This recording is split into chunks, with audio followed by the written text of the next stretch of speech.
Good morning, dear students.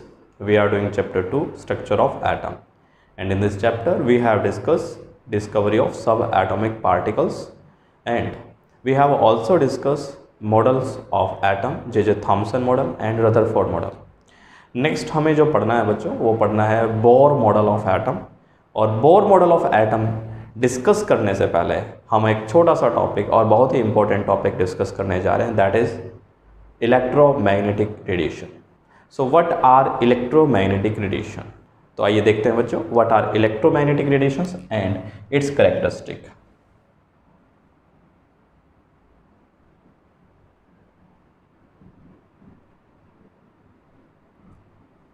और हमें electromagnetic radiation को क्यों पढ़ना है? बोर मॉडल को अगर हमें समझना है अच्छे से, तो इलेक्ट्रोमैग्नेटिक रेडिएशन हमें क्लियर करना होगा कि व्हाट आर इलेक्ट्रोमैग्नेटिक रेडिएशन।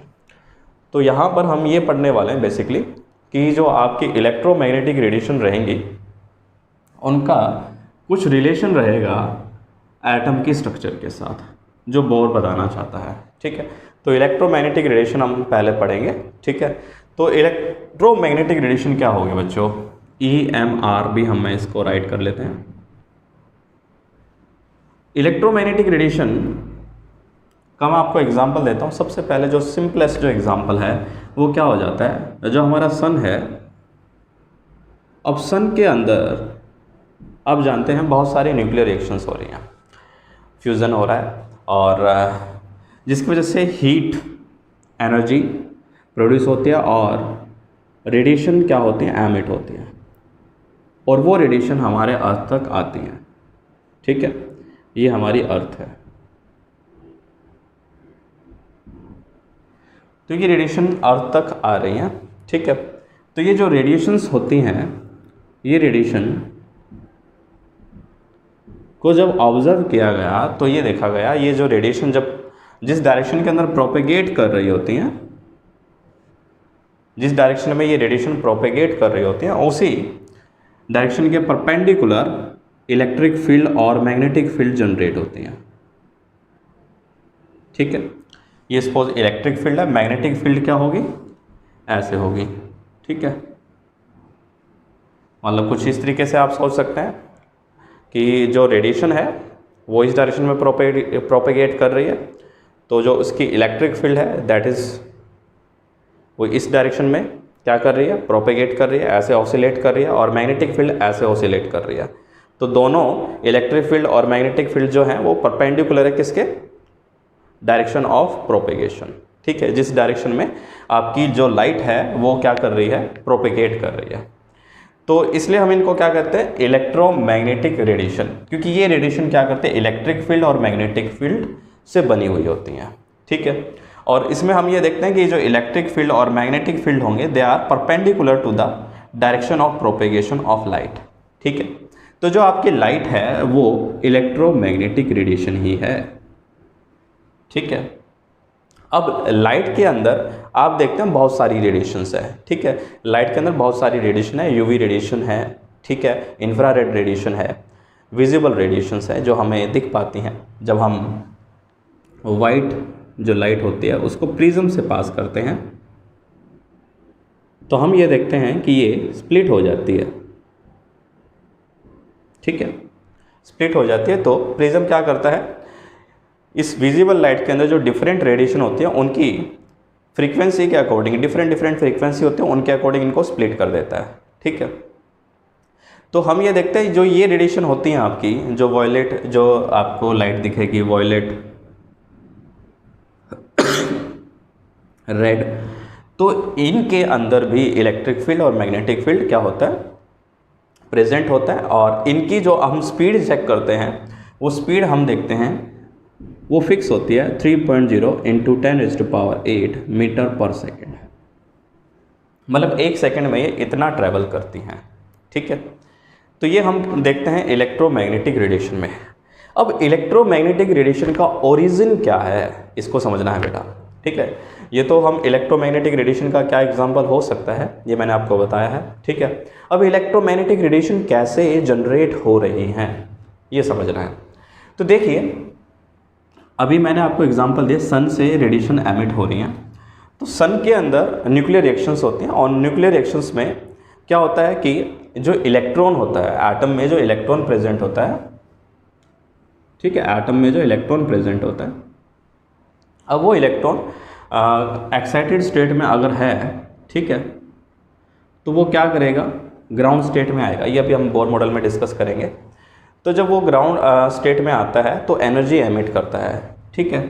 वो ही एनर्जी आपकी जो होती है, जब भी ये कहना चाहता है कोई भी जो चार्ज पार्टिकल होगा, अब इस सन के अंदर बहुत सारे चार्ज पार्टिकल प्रेजेंट होंगे, अब वो चार्ज पार्टिकल जब एक्सेलरेट होंगे, ठीक है, जब वो चार्ज पार्टिकल एक्सेलरेट होगा, ठीक है, तो रेडिएशन क्या करता है, एमिट करता है, और उन रेडिएशन को हम क्या कहते हैं, इलेक्ट्रोमैग्नेटिक रेडिएशन कहते हैं, ठीक है। तो इलेक्ट्रोमैग्नेटिक रेडिएशन क्या रहेंगे बेटा, कोई भी जब चार्ज पार्टिकल जब एक्सेलरेट होगा तो वो रेडिएशन क्या करता है, एमिट करता है, और वो रेडिएशन आपकी क्या कहलाती है, इलेक्ट्रोमैग्नेटिक रेडिएशन कहलाती है, ठीक है। तो अब इलेक्ट्रोमैग्नेटिक रेडिएशन की हम करैक्टरिस्टिक पढ़ेंगे।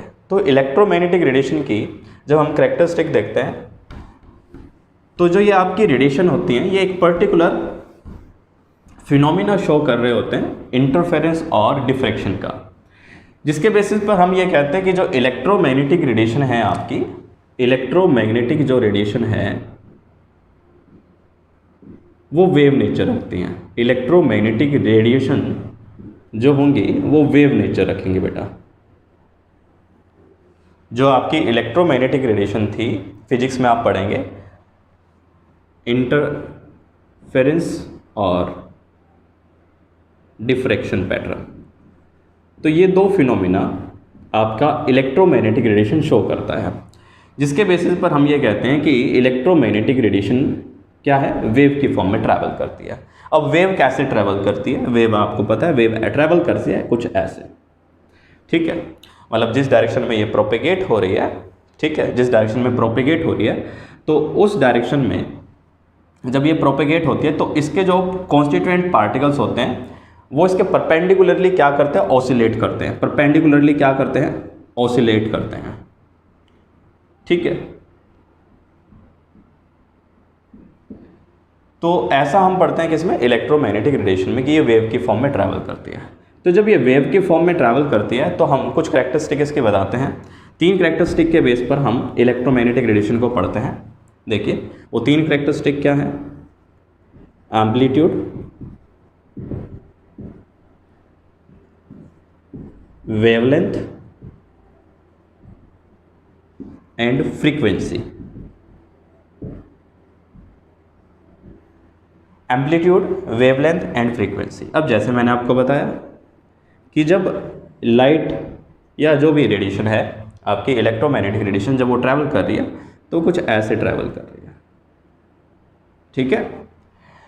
तो उसके पार्टिकल का जो मैक्सिमम डिस्प्लेसमेंट होगा, उसके पार्टिकल का जो मैं कह रहा हूँ कि उसका जो मैक्सिमम डिस्प्लेसमेंट होगा, क्योंकि वो इस डायरेक्शन में अगर प्रोपेगेट कर रही है तो उसके पार्टिकल्स ऐसे ऑसिलेट होंगे, तो उसका जो मैक्सिमम ऑसिलेशन होगा, जो हाइट होगी, या फिर आप ये कह सकते हो जो डेप्थ होगी, उसे आप क्या कहते हैं, एम्पलीट्यूड कहते हैं, ठीक है।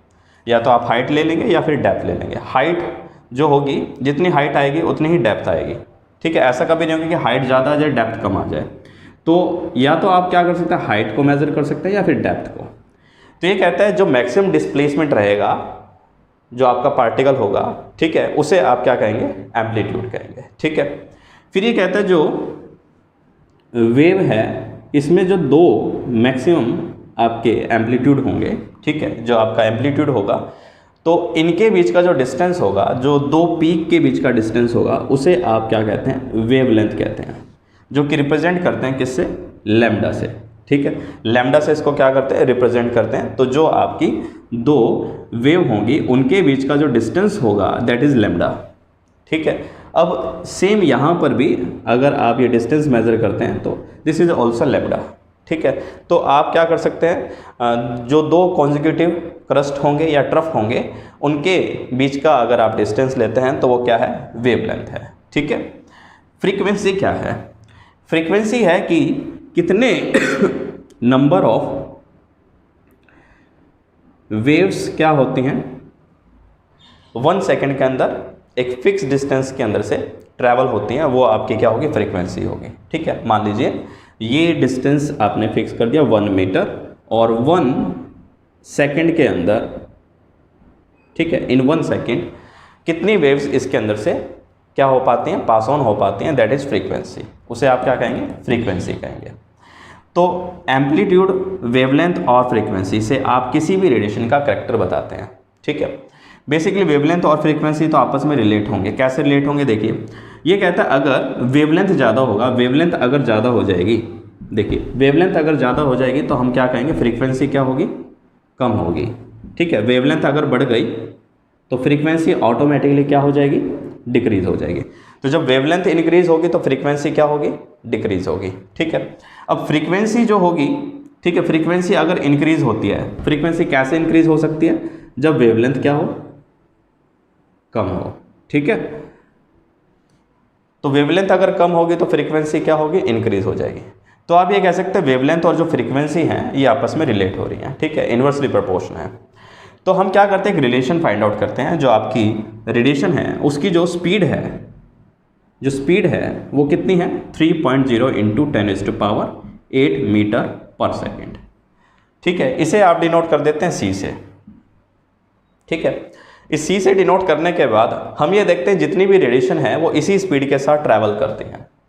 अब हो सकता है उन रेडिएशन की वेवलेंथ अलग हो, ठीक है, फ्रीक्वेंसी अलग हो, लेकिन स्पीड क्या है, कांस्टेंट है। इसी स्पीड के साथ सभी रेडिएशन क्या कर रही हैं, इलेक्ट्रोमैग्नेटिक रेडिएशन क्या कर रही हैं, ट्रेवल कर रही हैं। वो इंफ्रारेड रेडिएशन हो या विजिबल रेडिएशंस में हो या फिर यूवी रेडिएशंस हो, वो सभी रेडिएशन इसी वेलोसिटी के साथ क्या करती हैं, ट्रैवल करती हैं। ठीक है, तो यहाँ से एक रिलेशन फाइंड आउट करते हैं जिसमें स्पीड, वेवलेंथ और फ्रीक्वेंसी रिलेट होते हैं। तो वो रिलेशन क्या है, वो रिलेशन ये है कि C जो होगा वो इक्वल होगा वेवलेंथ और फ्रीक्वेंसी के प्रोडक्ट के बराबर। फ्रीक्वेंसी को डिनोट करेंगे न्यू से बेटा, फ्रीक्वेंसी को डिनोट करेंगे आप न्यू से। ठीक है, तो C इक्वल टू क्या रहेगा, lambda into new. Lambda that is wavelength and new is frequency. C आपका कांस्टेंट रहेगा, दैट इज 3.0 इंटू 10⁸ मीटर पर सेकेंड। ठीक है, तो ये रिलेशन आपका यूज होगा काफ़ी सारे न्यूमेरिकल्स में कि आपको कोई भी रेडिएशन दे दी जाएगी, उसकी आपको वेवलेंथ गिवन होगी और आपको फ्रीक्वेंसी कैलकुलेट करनी होगी, या फिर फ्रीक्वेंसी दे रखी होगी, आपको वेवलेंथ कैलकुलेट करनी होगी। ठीक है, तो ये रिलेशन बहुत बार यूज होगा। तो इसमें C क्या है, स्पीड ऑफ लाइट है, स्पीड ऑफ लाइट है, लैम्डा वेवलेंथ है और न्यू क्या है, फ्रीक्वेंसी है। ठीक है, एक आप पढ़ते हैं बेटा वेव नंबर, एक फिफ्थ प्रॉपर्टी जो आप पढ़ते हैं that is wave number. Wave number क्या है, wave number is inverse of lambda. Wave number क्या है, वेव नंबर जो है आपका वो है इनवर्स ऑफ लैम्डा, कि एक फिक्स डिस्टेंस के अंदर कितनी वेव्स आ जाती हैं वो आपका क्या कहलाता है, वेव नंबर कहलाता है। इसको डिनोट करते हैं किससे, न्यू बार से। ठीक है, तो ये फॉर्मूला हो जाता है। ठीक है, तो हमें वेव नंबर कैलकुलेट करने के लिए बोला जा सकता है, लैम्डा कैलकुलेट करने के लिए बोला जा सकता है, फ्रीक्वेंसी कैलकुलेट करने के लिए बोला जा सकता है। ठीक है, तो इसके ऊपर आपके कुछ न्यूमेरिकल रहेंगे। तो आज का जो आपका टॉपिक है वो ये है कि इलेक्ट्रोमैग्नेटिक रेडिएशन क्या है, किस की इनकी मतलब क्या इनकी प्रॉपर्टी रहती है। ठीक है, प्रॉपर्टी हमने पढ़ी। ठीक है, अब इनसे रिलेटेड हम क्या करने वाले हैं, न्यूमेरिकल करने वाले हैं। देन हम ये समझेंगे कि कैसे रेडिएशन एटम के साथ रिलेट होती है। ठीक है, अभी तक जितने भी हमने एक्सपेरिमेंट पढ़े थे बेटा, उसमें रेडिएशन ही क्या कर रही थी, मैटर के साथ रिलेट हो रही थी। हर बार हम क्या कर रहे थे, अल्फा पार्टिकल या कुछ ना कुछ पार्टिकल्स को क्या करवा रहे थे, स्ट्राइक करवा रहे थे। ठीक है, और उनसे क्या कर रहे थे, ये फाइंड आउट करने की कोशिश कर रहे थे कि एटम कैसा होगा। ठीक है, अब यही कुछ नील्स बोर भी करवाने वाला है कि कैसे रेडिएशन और मैटर इंटरैक्ट होते हैं। ठीक है, और फिर मैटर के इंटरेक्शन के बेसिस पर कि वो कैसा मतलब एब्जॉर्प्शन देता है, कैसा एमिशन देता है, एक स्पेक्ट्रोग्राफ बनता है और स्पेक्ट्रोग्राफ के बेसिस पर यह बताया जाता है कि एटम की स्ट्रक्चर कुछ ऐसी होगी। ठीक है, तो उसे हम अपनी नेक्स्ट वीडियो में करेंगे। तो आज आपको इलेक्ट्रोमैग्नेटिक रेडिएशन को करना है। इलेक्ट्रोमैग्नेटिक रेडिएशन से रिलेटेड आपको न्यूमेरिकल्स भी करने हैं जो मैं आपको आज शेयर करूंगा। ठीक है।